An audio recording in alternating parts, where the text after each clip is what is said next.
रामनवमी तक उत्तम नगर में कड़ी सुरक्षा के निर्देश हैं। होली पर दिनेश की हत्या के बाद से पूरे इलाके में तनाव का माहौल है और कुल मिलाकर अब जो सुरक्षा है वो बढ़ा दी गई है। तो आपको बता दें, दिल्ली के उत्तम नगर में जो भारी सुरक्षा बल तैनात है, दिल्ली हाईकोर्ट के निर्देश के बाद सुरक्षा बढ़ा दी गई है। और आपको बता दें कि रामनवमी तक उत्तम नगर में जो सुरक्षा है वो कड़ी रहेगी, ऐसी जानकारी भी सामने आ रही है। तो कुल मिलाकर आपको बता दें कि दिल्ली के उत्तम नगर में भारी सुरक्षा बल तैनात है और इस सुरक्षा को अभी यूं ही रखा जाएगा। दिल्ली हाईकोर्ट के निर्देश के बाद सुरक्षा बढ़ाई गई है। दिल्ली के उत्तम नगर में जो सुरक्षा है वो बढ़ा दी गई है। और आपको बता दें कि कल ईद है और उससे पहले ही जो उत्तम नगर में जो स्थिति है उसको ठीक करने की पूरी तरह से कोशिश की जा रही है। जो उपद्रवी हैं उनको भी खंगाला जा रहा है। और दो तस्वीरें हम आपको दिखा रहे हैं जहां पर आप देखिए कि किस तरीके से ये जो पूरा घटनाक्रम सामने आया। और होली पर आपको याद होगा कि किस तरीके से तरुण की हत्या हुई और अब पुलिस का जो चप्पे चप्पे पर निगरानी है वो रखी जा रही है कुल मिलाकर। और कोशिश ये है कि पूरी स्थिति को संभाला जाए, क्योंकि आपको बता दें कि दिल्ली के उत्तम नगर में तरुण की हत्या के बाद से लगातार जो पूरा माहौल है वो काफ़ी ज़्यादा तनावपूर्ण बन गया था। और इसके बाद जो हाईकोर्ट है उसमें याचिका दायर की गई थी। और अब आपको बता दें कि इस पूरे मामले की संवेदनशीलता को और लोगों के आक्रोश को देखते हुए इलाके में पुलिस बल को तैनात किया गया। आक्रोशित लोगों ने आरोपियों पर कड़ी कार्रवाई करने की मांग की। हालांकि इस दौरान कुछ असामाजिक तत्वों ने भड़काऊ और हिंसक भाषण भी दिए, जिससे इलाके में तनाव की स्थिति बन गई। और अब इस पूरे इलाके में संवेदनशीलता को देखते हुए प्रशासन ने इलाके में पुलिस बल तैनात कर रखा है। इस मामले पर दोनों पक्षों से लगातार कार्रवाई की मांग उठ रही है। इस दौरान कुछ ऐसे बयान भी दिए गए हैं जो त्योहार के मौके पर इलाके में शांति को भंग कर सकते हैं। और इसी क्रम में दिल्ली हाईकोर्ट में याचिका दायर करके इस पूरे इलाके में सुरक्षा व्यवस्था की मांग की गई थी। और अब आपको बता दें कि इस पूरे घटनाक्रम के बाद जो प्रशासन है वो पूरी तरह से अलर्ट है और ईद को देखते हुए प्रशासन अलर्ट हो गया है। और किले में एक तरह से आप समझिए ये पूरा इलाका तब्दील होता हुआ नजर आया है। पुलिस ने उत्तम नगर समेत करीब 100 संवेदनशील इलाकों में पिकेट पॉइंट बनाए, जहां से जवानों के लिए रूफटॉप सर्विलांस की व्यवस्था की गई है। इस दौरान पुलिस ने इन इलाकों में बैरिकेडिंग बढ़ाई है। इस मामले पर बात करते हुए जो सीनियर पुलिस अधिकारी उन्होंने ये भी कहा था कि ईद शांतिपूर्ण तरीके से संपन्न कराने के लिए सुरक्षा के कड़े इंतजाम हैं। और उन्होंने कहा कि हमारी टीम किसी भी स्थिति से निपटने के लिए तैयार है। और इसी पर मनोहर केसरी की एक रिपोर्ट भी आपको दिखाते हैं। ईद और रामनवमी से पहले उत्तम नगर इलाके में सुरक्षा व्यवस्था कड़ी कर दी गई है और इसकी वजह है कि होली के मौके पर तरुण खटीक की हत्या हुई थी। एक समुदाय के लोगों ने हत्या की थी। उसके बाद 4 मार्च से लगातार सांप्रदायिक तनाव का माहौल बना हुआ था। गुरुवार को कोर्ट के आदेश के बाद जो है सुरक्षा और ज़्यादा कड़ी कर दी गई है। कोर्ट ने कहा भी कि कोई माहौल ना बिगड़े, इसलिए चप्पे चप्पे पर सुरक्षा की व्यवस्था की जाए। अभी हम मौजूद हैं उत्तम नगर ईस्ट मेट्रो स्टेशन के नीचे और ये जो रास्ता आप देखते हैं ये रास्ता हस्पताल की ओर जाता है।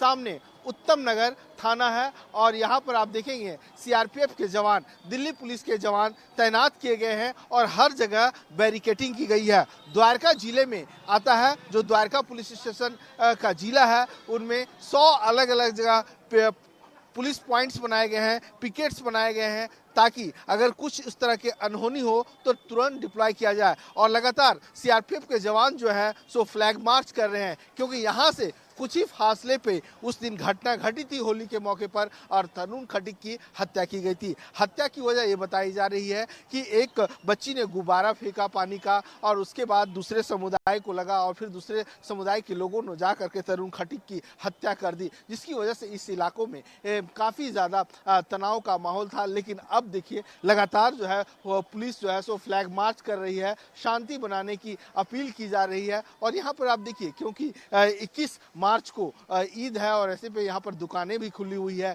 और इसके आगे लोगों को, जो मीडिया के लोग हैं, उनको जाने के लिए भी नहीं दिया जा रहा है। और कहा जा रहा है कि सभी लोग शांति बनाए रखें, किसी तरह के अफवाहों पर ध्यान न दें, क्योंकि जिस तरह से टेंस का माहौल है, जिस तरह से लोगों में एक डर का माहौल है, तो पुलिस ने पूरी जिम्मेवारी से यहाँ पर सुरक्षा व्यवस्था की है। कई लोग हैं, भाई साहब आप रुकिएगा, यहाँ पर लगातार फ्लैग मार्च किया जा रहा है, क्या कहेंगे आप? नहीं, प्रशासन सुरक्षा व्यवस्था शांति है? बिल्कुल शांति, बहुत अच्छा है। प्रशासन अपना काम कर रहा है, प्रशासन को अपना काम करने दे। आप प्रशासन से पूछें, क्या नाम है, बहुत अच्छे से अमन कमेटी की मीटिंग भी हुई है और प्रशासन अलर्ट है। हमारी ईद की नमाज सुबह 7:45 बजे होगी इंशाल्लाह। ठीक है, शुक्रिया। सभी लोग ने अमन शांति की बात की है। हाँ, अमन शांति, सब अमन। हम कोई भी हम लोग मोहल्ले वाले कोई नहीं चाहते, अमन है। हमारे प्रशासन अलर्ट है, सारा काम है, बहुत अच्छे से चल रहा है, सब अच्छी बात है। आप लोगों का सहयोग चाहिए तो अच्छे से होगा। बिल्कुल, तमाम लोगों का कहना है कि हम लोग ने अमन शांति कमेटी की बैठक हुई, उसमें भी बातचीत हुई है और सभी लोग अमन चाहते हैं, माहौल भी शांत है। तो ऐसे में कल ईद जब मनाया जाएगा 21 मार्च को, ईद का जो नमाज है वो अदा किया जाएगा और पूरे इलाके में सुरक्षा व्यवस्था चाक चौबंद कर दी गई है। रूफ टॉप से भी सर्विलांस किया जा रहा है ताकि कहीं किसी तरह से कोई लोग जो है इकट्ठे ना हो सके, किसी तरह के अनहोनी ना कर सके, किसी तरह से स्टोन पेंटिंग ना कर सके। तो आप देख सकते हैं इस इलाके में जहां तक आपकी नज़र जाएगी वहां तक जो है सो अलग अलग सीआरपीएफ के जवान और दिल्ली पुलिस के जवान तैनात हैं और लोग जो है सो यहाँ पर आप देखेंगे तो ईद की जो है खरीदारी भी करते हुए नजर आ रहे हैं। लेकिन सबसे बड़ी बात है कि पुलिस के 1500 जवान, चाहे दिल्ली पुलिस की बात हो या सीआरपीएफ की बात हो, उन लोगों को यहाँ पर तैनात किया गया है और जगह जगह बैरिकेडिंग कर दी गई है। कैमरा पर्सन आकाश के साथ मनोहर केसरी, इंडिया न्यूज, दिल्ली। और ग्राउंड जीरो से ही मनोहर केसरी मेरे सहयोगी ज्यादा जानकारी के लिए जुड़े हुए हैं। मनोहर, देखिए जो कुछ भी होली से पहले हुआ उसको लेकर जो बवाल था वो अभी थमा नहीं है। लगातार उत्तम नगर में जो स्थितियां हैं वो बिगड़ती हुई नजर आई है और ऐसे में अब कल ईद है, फिर रामनवमी भी आने वाली है, कुछ भड़काऊ बयान भी दिए गए किसी किसी की तरफ से। ऐसे में जो पुलिस है उसके लिए कितनी बड़ी चेतावनी होगी ईद को भी अच्छे से कराना और आने वाले समय में रामनवमी को भी शांतिपूर्ण तरीके से मनाना। देखिए बिल्कुल चुनौतियां हैं और चुनौतियों के मद्देनजर पुलिस की ओर से चाक चौबंद व्यवस्था की गई है। और अभी मैं मौजूद हूं उत्तम नगर इलाके में जहां पर घटना घटी थी, कुछ ही फासले पर वो घटना घटी थी होली के दिन। और सीधे आप देखिए ये उत्तम नगर ईस्ट मेट्रो स्टेशन है, उसका नीचे का एरिया है और यहाँ से मेन रोड है और मेन रोड से अगर आप आएंगे तो यहाँ पर पूरी तरह से दिल्ली पुलिस की ओर से बैरिकेडिंग कर दी गई है ताकि कोई भी गाड़ियां या कुछ उस तरह के तत्व जो है सो अंदर ना आ सके, असामाजिक तत्व जो है यहाँ के माहौल को न बिगाड़ सके। क्योंकि होली के बाद यहाँ पर लगातार तनाव की स्थिति देखने को मिल रही थी और लगातार यहाँ पर हंगामा, मेट्रो स्टेशन के पास गेट को बंद कर देना लगातार ये देखने को मिला था। लेकिन अब जो है कोर्ट के आदेश के बाद यहाँ पर सुरक्षा व्यवस्था कड़ी कर दी गई है।